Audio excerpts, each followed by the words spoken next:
What do I think of the Universal TikTok thing?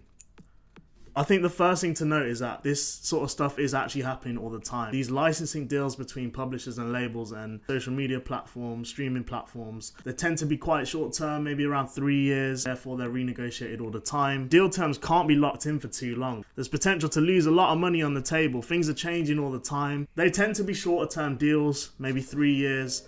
And so these renegotiations are happening all the time, right? And this isn't actually the first time that we've seen this happen. There's been standoffs. We've seen them threaten to pull their music. And in some instances, there has been cases where catalogs have been pulled from these platforms. You look at Taylor Swift, there's 3 key reasons why they're not happy, according to their statement. The first is obviously the fair compensation. They feel like they're not getting paid enough and therefore they can't pay their artists enough. The second thing they're talking about is AI and how it could be harmful. But to be honest, bro, the interesting thing here about Universal mentioning or citing AI as a potential issue is they've really embraced it. Universal have been the ones to embrace AI the most, it seems. They're getting ahead of the game with it. They've collabed with YouTube on this. They've enrolled some of their leading artists into these programs. They have the deal with BandLab. And the final thing that they cited as an issue in this is obviously the safety of their users, the geopolitical issues surrounding TikTok, which again is a wider topic.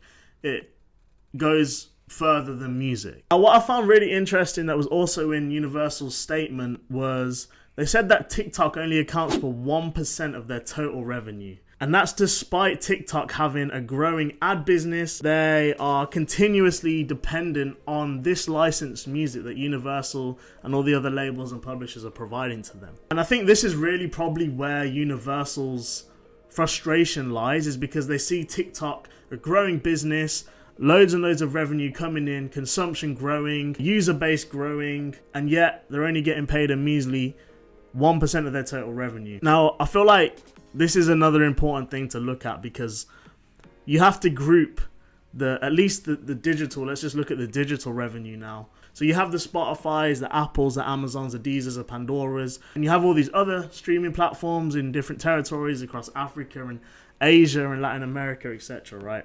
Those platforms are known for music. They're the home of music. People use them to consume music. That's where music lives. That's the sole purpose of these platforms.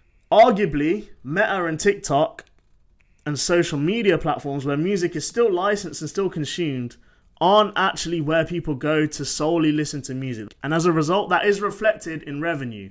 I think it's fair to say if you were to take all the statements from all the major labels, Spotify, Apple, Amazon, and all those sort of music platforms would generate most of the revenue from a digital aspect for those labels and rights holders. And the Metas and the TikToks will be significantly less. They'll still generate revenue. They'll still, reach millions of people. There's still a huge amount of consumption. But the sole purpose isn't necessarily the music, right? Now, obviously, the industry as a whole has got a huge amount of views on this.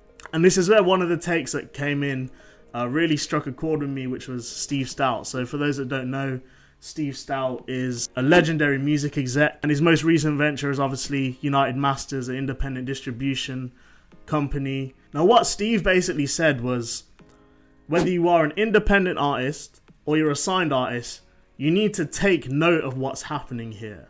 And what he's basically saying is that Universal are shook. All the labels are shook because TikTok has done more for artists and the music industry, or forget the music industry, just artists in general, with regards to promotion, with regards to exposure, with regards to the fact that you can just blow any given time. Yeah, fine, it's 1 in a million, but so is signing to a label and being successful.